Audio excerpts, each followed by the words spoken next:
Hello everyone, welcome to another episode of TCG Talk. Back today with another video and another gameplay video for you all today. Similar build as our last video when we played Starvo. Today we are playing a Viserai. I started the video a little late, so you're missing like the first card. I went first. Basically with this matchup, Viserai is a little bit difficult because you don't know what Viserai you're going to play. You don't know if they're going to go OTK, and now because Viserai has more tools, you don't know if they're going to go tempo or things of that nature. So it's a very hard matchup. You don't know exactly what to really use. For me right now, what I'm normally doing is if I don't know if they're tempo or not, I'm just signing Command and Conquers. I'll take one break tide out and usually like one it's one break tide and take out one flush or the pounding gale. I take out the pounding gale. And then I put in my two command conquers. If I know they're a tempo, I'll put in sync belows. But overall, that's really it. Not too much because it's hard to know what they're going to do. But he's really hard because he's really good at pivoting. For turn one, I played Rise and Thrust. I missed my tune encounter. We played this game at 1 a.m. I'm sorry that I missed that crap. It's okay. It's whatever. Anyway, I played Rise and Thrust, and that was it because I drew into, I think, a Rise and Thrust, a Whelming Gust Wave, a yellow even bigger than that, and I think a Torrent of Tempo. So, like, you can already see how that hand sucks, right? The only thing I could really do is pitch even bigger than that, play two Kadachis, and then an attack, which lets him filter his hand. So I ended up just playing the Rise and Thrust to try to get that out of my hand, and then Arsenal the even bigger than that. That way I've used two cards from hand. I have two reds in hand that are both combo cards and decent. Hopefully I can draw into a blue and maybe a combo starter. So that was my thought process. He ends up playing a Garganian Tome. Again, not sure what build he is yet. It's hard to tell. And he comes right in with a Rune Flash, which tells me he's definitely not OTK, unless he's just has a really bad hand or something like that. But overall, now at this point, I know he's not an OTK, so it kind of changes things, right? So he makes the Rune Chain. He comes in for 4-1. There's no on-hit effects. Arya has Go again, so I kind of just take the damage. End up taking the damage here. I actually think I should have taken 5 there. No, it was one on the back end, not on the front end. That's right. No, it was one. Yeah, I only took 4 there. I should have taken 5. Wow, I didn't even realize that until just now. Luckily, it doesn't change the pace of the game for this. But he comes in with 2-2 and 1 for 5, 31. I should be at 30 right now, but we both played this game at 1 a.m. and we were super tired. So if we missed a trigger or two, we were just playing casually too. We weren't like super honed in, so I apologize. This wasn't like a hardcore testing session. Taking on damage doesn't feel good, but he's not making any rune chance. He ends his turn with 0 rune chance. So me thinking I probably can come back and at least have a decent hand. I ended up drawing into, I think, a Rushing River, 2 Enlightened Strikes, and then something else. So not the best hand in the world. Like I've told you before, if a Katsu pitches a red 0 cost for a Kadachi, I would venture to guess 8 times out of 10, 9 times out of 10, they have a even bigger than that in their hand with no blue because they're trying to bait out the even bigger than that. So that's what I was doing. So if you ever see that, there's a good chance that they have an even bigger than that. Now, whether or not you still block or not, that's on to you. But he didn't block it, so I played my yellow, got my yellow even bigger than that. I end up revealing a Command and Conquer, making my Quicken token, and then here what I end up doing is playing my Enlightened Strike for 5 draw cards since the army has Go again, and then I draw into a blue, which then allows me to play that Command and Conquer. So it was really good hand fixing right here, being able to make the most of my hand.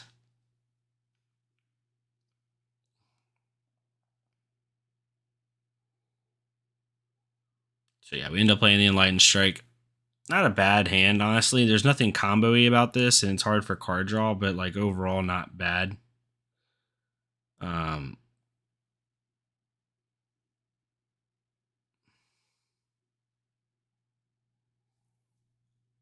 Looking back on it, what I probably should have done is done Enlightened Strike with Go again for 5.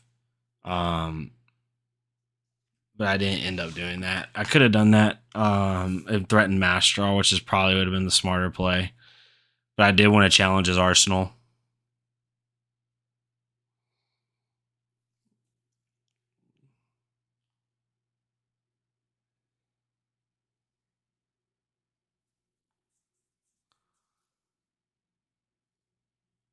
I think he ends up sinking here, actually. Yeah, he ends up sinking here. So he doesn't have an arsenal anymore. So, he took one. Right here, I probably should have played the second Enlightened Strike. I think I had two in my hand at this point, but I ended up playing the Command Conquer just to try to do sheer damage. And then save my Enlightened Strike for next turn. And try to have like two back-to-back like high damage turns possibly. But yeah. Looking back on it, definitely should have sunk the Lord of Wind, play the Enlightened Strike, and then Arsenal my Command and Conquer to be able to play later. But, it's either way.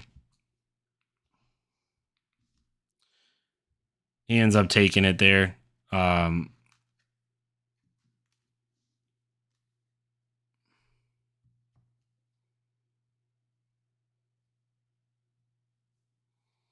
Right, so I actually think he should have been at 31, so both of us missed the point. So it's totally fine. Now we're even, so it didn't even matter. Again, we played this game at 1 a.m., so I apologize, guys. It was a little bit of sloppy play. I don't think we messed up too much more this game, but just forgive me for that, guys. Again, late night game, just chilling in the Discord. But he ends up, I think, yeah, he plays his turn out. So he makes a rune chant with his grasp. I haven't baited out any equipment blocks yet, which doesn't feel good. He's really holding those close to chest and not using them. He's really trying to make the most of them, which is fine. It's smart on his part, right? Like I wasn't presenting any combo. I was just presenting sheer damage. So as long as he thinks he can clap back as hard as I'm clapping, I'm not threatening card draw or anything crazy like that. So, yeah, he ends up playing a blue Reek of Corruption, which is threatening discard on hit. So no matter what, if I take this damage, I'm discarding a card. If I block, then I'm not discarding a card, but I'm not taking damage. So at this point, it makes sense for me to block and not just take the damage. Like either way, I'm getting rid of a card, so I might as well prevent the damage from hitting me, right?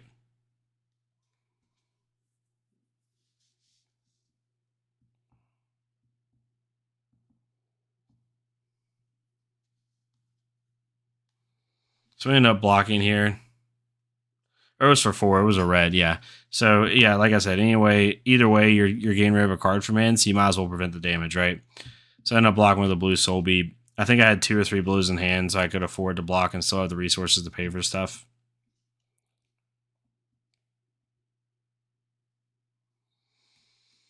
This will be a little bit quicker of a game than the Starvo game.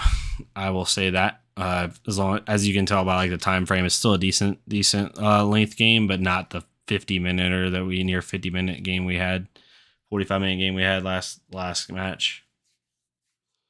So I draw into a couple even bigger than that in a row, which for me shows like why this game is so good, or this I like this build, is because with Breeze Rider boots, like even bigger than that's going to get a lot of things go again anyway, along with razors. So like being able to diversify my build and be able to give different things go again at different times in different ways, I find really beneficial.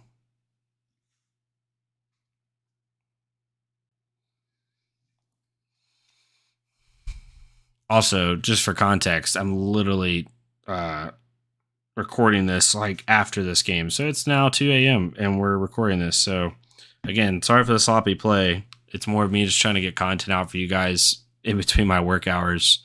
So hopefully, this is good enough. I'm really trying to do like some of the high profile matchups too, like Viserai, Starvo, Prism. I haven't played a lot of Prisms in the Discord as of late. I haven't played a lot of Prisms in the Discord, which is really interesting because I know Prism's so good right now. I don't know if they're trying to save their builds or something.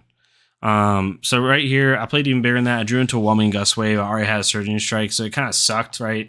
I didn't want to play Whelming Gust Wave with Go again and then try to go get McGinty. Like, I was like, whatever, I'll just waste the freaking Quicken on Surging Strike and then play the combo line out. Not ideal, but you know what?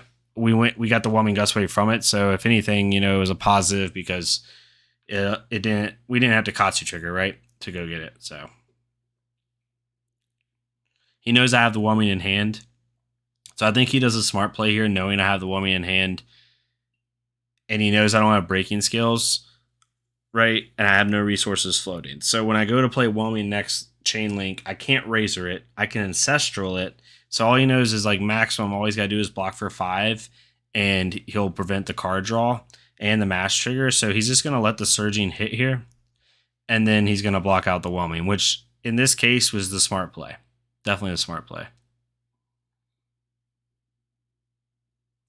So he takes the 5 here, sheer damage. Then we play the whelming, 4 go again. Again, all he knows that all I have to do, the most I might have is ancestral. I think he actually exact blocks here.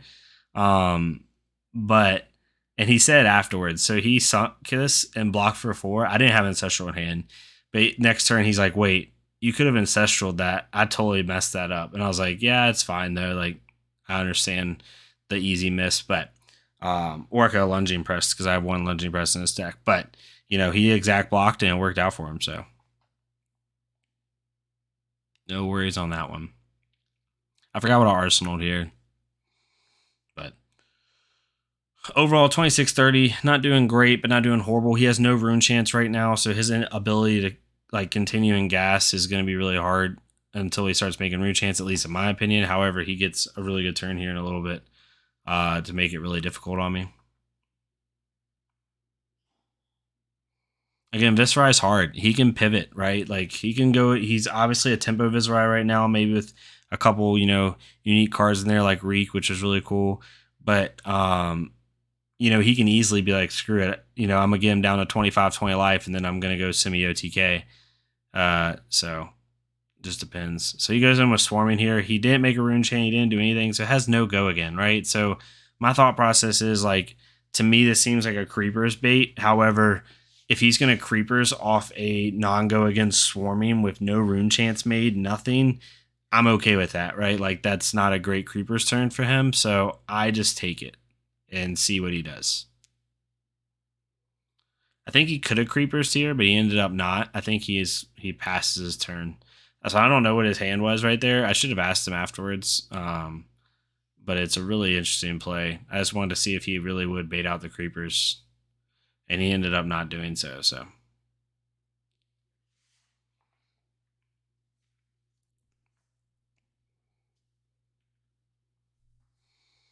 now we have a full grip with an arsenal, up 1 life. We're in good shape. We're really feeling pretty good. Start with the Kadachi.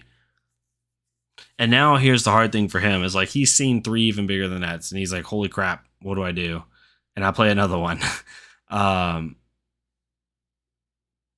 As good as I drew at this in the middle of this game, like he ends up coming in with a big Sonata turn. You'll see in a minute, but like if he wouldn't have had that big Sonata turn, I would have won the game. 100% would have won the game. But I mean, that's Viserai. That's how it works. It's nothing on him or on me. It's just like the power of the deck. Because I was saying my even bigger than that, so I was doing well. I was managing the game state. I felt really good about where I was. But he ends up coming in with his own, swing turn. So I grab and open the center, which is really good for me. I can play open the center for 5. It doesn't have the dominate ability, but it has go again. So if he lets this hit, I can go get Fluster Fist and then play Fluster Fist for 6. And I still have 2 cards in hand, a card in arsenal, right? So I can still, if he lets this hit, I can pop Breeze Rider Boots, then go get Fluster Fist, play Fluster Fist for 6 go again with 1 card in hand, 1 card in arsenal, and really have a good pop-off turn. So he, again, does the right play here and doesn't let open the center hit.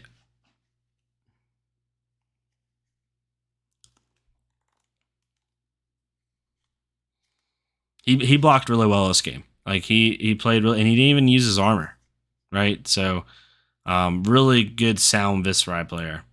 Honestly, if you're watching this, I know he said he had seen the channel once or twice. If you ever seen this game, like played really well. Like GG's to him. So he blocks it out fully. I can't go get the Flush Fist. Big feels bad. Big sad panda. So we just go ahead and pitch our 100 wins blue to Kadachi. Just try to eke through a little bit more damage. Doesn't feel good, but he's committed 2 cards from hand here.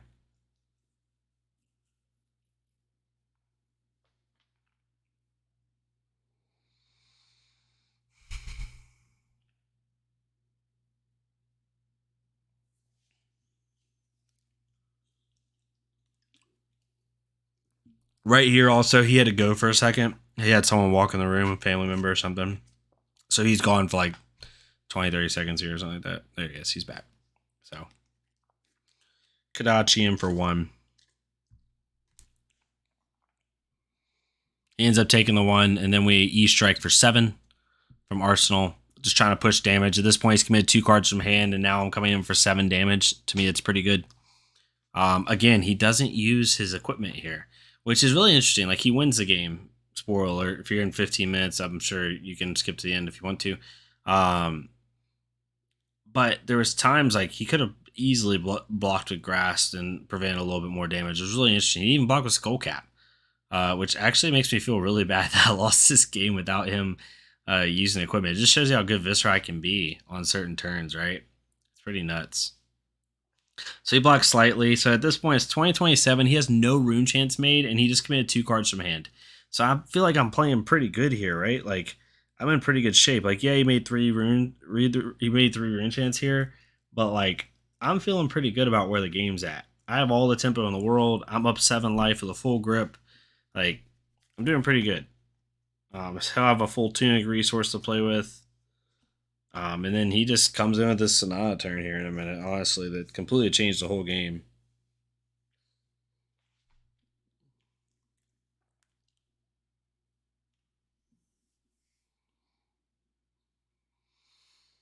So I head jab for 3 here again. Like I've told you in videos, using head jab and 100 wins on the first chain link is really good because if they don't block it out, then you can Katsu trigger into other things. But if they do block it out, then they're kind of wasting a card away against a card that's not as powerful as others. So that's what he does. He blocks it out, but now I come in with leg tap for 4. So now he's committed a card from hand, and now I'm coming in with a 4 breakpoint. This would be a good time to use the equipment. I think he takes this. Pretty sure he took this.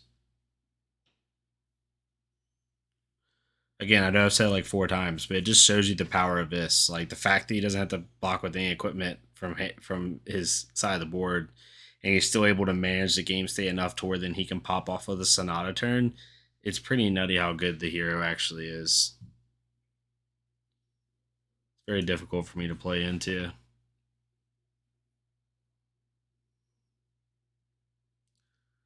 And then we end up Katsu triggering here and going and getting Rising Knee Thrust.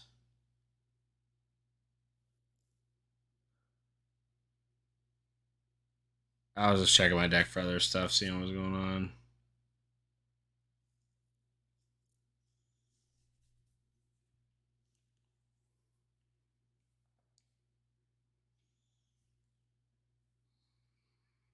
And then we play Rising for 5 go again. It's not Threatening Mask, but we still have 1 card in hand. He doesn't know what it is. It could be 100 wins or a Fluster Fist or whatever, right? He doesn't know. It's a Surging Strike, I believe. And he even says it. He's like, I was hoping you'd have a Fluster Fist or something like that to come in because he blocks this out. But if I would have had a Fluster Fist, then he would have been down to like 12 while using his whole hand, and that just when it felt good for him.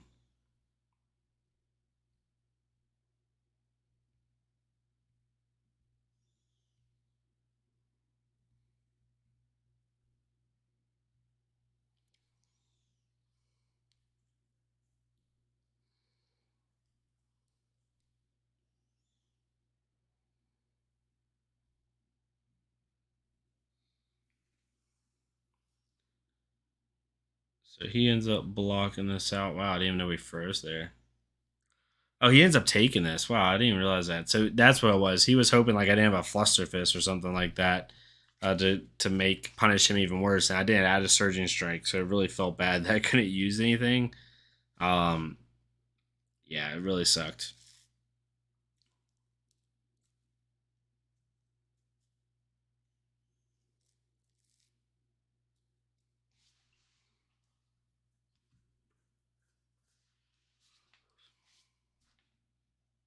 So it's 27-11 right now. I feel like I'm in a really good spot. And I'm at the point now where I can take 10 damage to the face if he presents it, and I still have a full grip and can come in and try to win the game. At this point in the game, like I thought I had it. Like I was like, all right, I'm in really good shape. He's gonna have to dump some of his hand to take tempo back. Like I should be in a good spot. But that was not the case. Comes in with a meet and greet here for 4 and 3. He already has go again because of Mob Sky, so it's no point in blocking the Arcane at this point. So we take the Arcane. This is where I think I made a mistake. I should have blocked out the meet and greet with like Tunic. We're at the point in the game where it might not last 3 more turns. I should have blocked out the meet and greet so he didn't make 3 more rune chants. This is honestly where I lost the game. This is stupid of me. I took this. And when I took this, he made 3 more rune chants, which put him at 4, which then allowed him to Sonata the next turn. Yeah, this is where I lost the game. Oh, as I'm watching this, like in real time, you're seeing me get upset. Yeah, he would have had 1 rune chant. He would have ended his turn with 1 rune chant. He wouldn't have been able to Sonata like he did. That was my mistake. You live and you learn, though. You live and you learn. Because now he's going to Sonata next turn with 4. That's why he didn't attack with Rosetta, because he knows he's going to Sonata. If he would have only had 1, then he might have Rosetta for 2, 2, and 1, but he wouldn't have had a good Sonata turn. Man, I'm really upset now. Sad Panda. Really upset that I screwed the game up like that.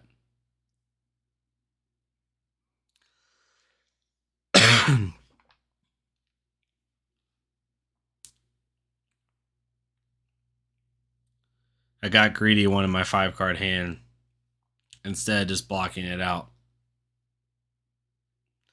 It's all good. What I thought was like I take it, he's at 11 damage. I'm gonna push like 10, 15 damage this turn. Like he's gonna have to dump his whole hand to stay alive, and then I'm gonna win, right? Like that's what I thought. So he finally blocks for Grasp here to block out the Surging Strike. I Ancestral it to give it +1, draw a card.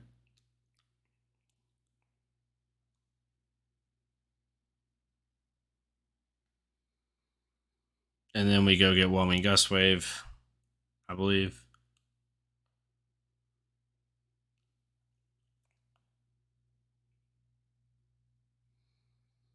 I forgot what my decision making was here. I had a weird hand where like it might have not made sense to go get Whelming Gust Wave. I think I had like 100 wins into 100 wins or 100 wins in the head jab or something like that. And I was thinking about just doing 100 wins, 100 wins.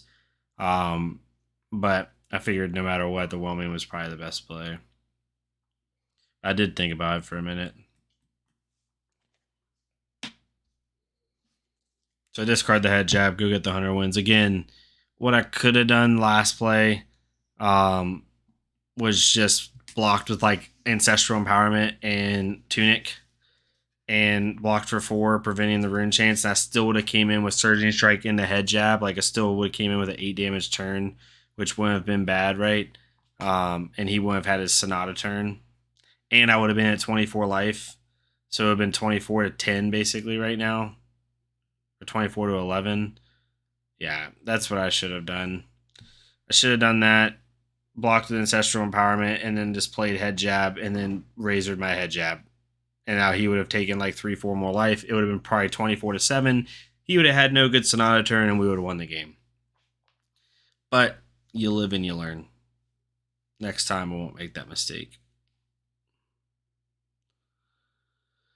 Me getting greedy and not playing properly.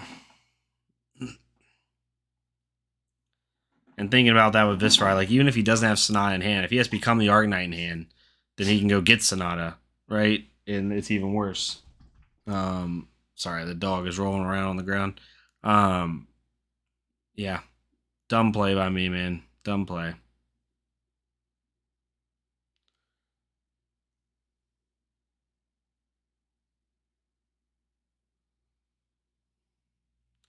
Still 20 to 5. I'm feeling really good. So unless he can kill me here, he's in a bad spot. But as you'll be able to see, he pretty much does for the most part. So in this case, like if I would have blocked those out, he'd have 1 rune chant right now. So the most he would be able to pitch for is 4 maybe, which he would have gotten a 2-2 split instead of a 3-3 split, right? Because he can pitch for 6 here. Or go reveal 6. So if he would have only revealed 4, let's see what he would have gotten. He would have gotten attack, non-attack, attack, non-attack. So he would have gotten Spellblade and Swarming. Still good, but not as good, right? But he ended up getting Ninth Blade, which completely changed the whole thing. Just nutty. Because he has a Rattlebones in hand. He had like a really good 3-3 split with a Rattlebones in hand. Like, I'm in trouble, right? I'm in bad shape. Because, yeah, without that, he would have played, he would have played probably Spellblade Assault.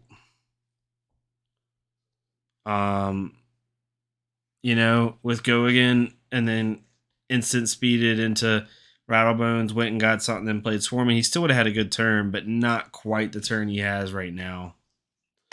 We might have been dead either way, but it definitely would have been a lot easier to block out. I would have had to filter my whole hand out to stay alive like I have to here.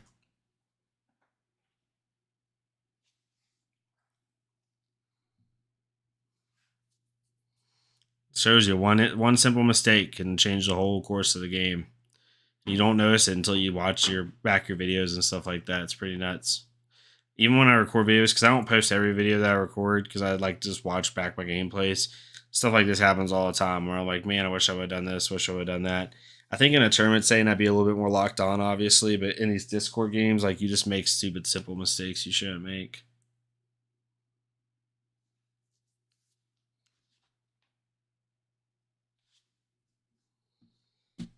So he ends up thinking about this for a second. I'm just going to speed it up a couple seconds because he really thinks about this play, which he should.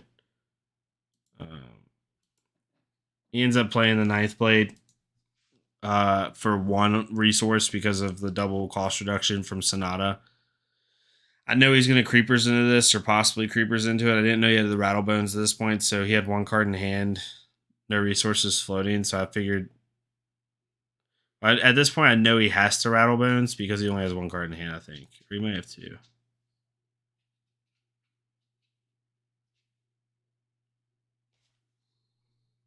So I end up thinking about how I'm going to block this out.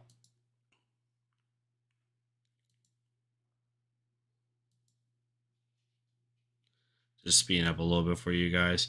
So I end up just taking the Arcane, the 4 Arcane, and blocking out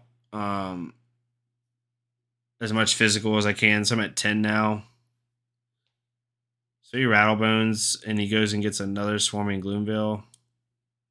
So at this point, I know he's going to swarming into Rosetta. So if I would have... So he basically would have been able to swarming into swarm. It basically would have been the attacks without this ninth blade.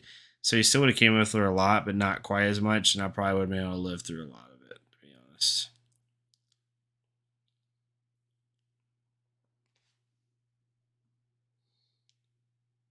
So here I have to block out the physical because I got to block out the physical on both of these swarmings because I need to be able to prevent the arcane. So the first swarming I block with a card from hand and Tunic, so I can still prevent arcane if I need to for some crazy reason. And then here I end up taking the arcane and then just blocking out the swarming again.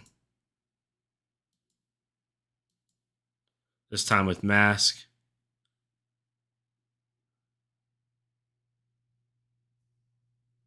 I've dumped my whole hand. So again, without those extra rune chants, he would have done 3 less arcane from the extra rune chants he made from 4 to 1. He would have dealt then 9 less physical, so that's 12 less damage, right? That he would have dealt, plus the 1 that he made from ninth place, so 13 less damage for me not blocking with 1 card, right? And my Tunic, right? He was able to deal 13 more damage. So you don't know that until you watch stuff like this. Like, hindsight's 2020, but this just shows you like where you can make little mistakes, right? And at this point, unless he doesn't draw a Mauve Skies and he just draws a complete dead hand, right? Like, I've lost the game. Even if he has a horrible hand here and he pitches for a rune chant and then Rosetta's for 2 and 1, I still have to commit a card from hand no matter what. So I'm in a bad spot here. Beat me. Sorry, my dog's below me. He's wanting pets. Say hi. Say hi. All right. So yeah, I just drew up here. So now he's just trying to figure out a way to kill me. He ends up playing a Mauve Skies. Not good for me. Into a Spellblade Soul. It's only a blue, so I can block out the physical, but it does have Go Again, and I know he's gonna come in Rosetta here. So I end up blocking out the physical because I have to, right? So we block out with a Razor. Then he Rosettas for 2, 2, and 3, which I basically have to dump my whole hand in order to prevent the death, and I'm only down to one because I can't prevent both instances of Arcane from Rosetta. And at this point, I'm at one. So if he can Rosetta again, he wins the game, which he ends up doing. I told him, I was like, if you can Rosetta this turn, I'll concede because like we won't waste time. And that's what he ends up doing. He ends up playing a Mob Skies, and he said he would have played an attack. He shows me his hand, and then he won the game. Nice. Not concede there. Yeah, he would have came in with a Shrill. Yep, and then with his one flow, and he would have came in. So yeah, that was the game. Overall, good match. As you can tell, the biggest mistake I made was not blocking out that meet and greet. Again, hindsight's 2020 on what I could have done better. But looking at now, late game, right? You don't want to get. I hadn't seen a Sonata yet, so I needed to like make sure he couldn't Sonata in game and just not get greedy and still try to manage the game state. But that's how you live and you learn. Overall, good match, close match. Definitely could a winnable match by far. But yeah, hopefully y'all enjoyed this. If you like the gameplays, can keep trying doing them. Please leave a like, comment, subscribe. Let me know if I can try to find other matchups that you all want to see. And hopefully, we can keep these going. But thank y'all so much for tuning in. And I will see y'all next time on TCG Talk. Thank y'all so much.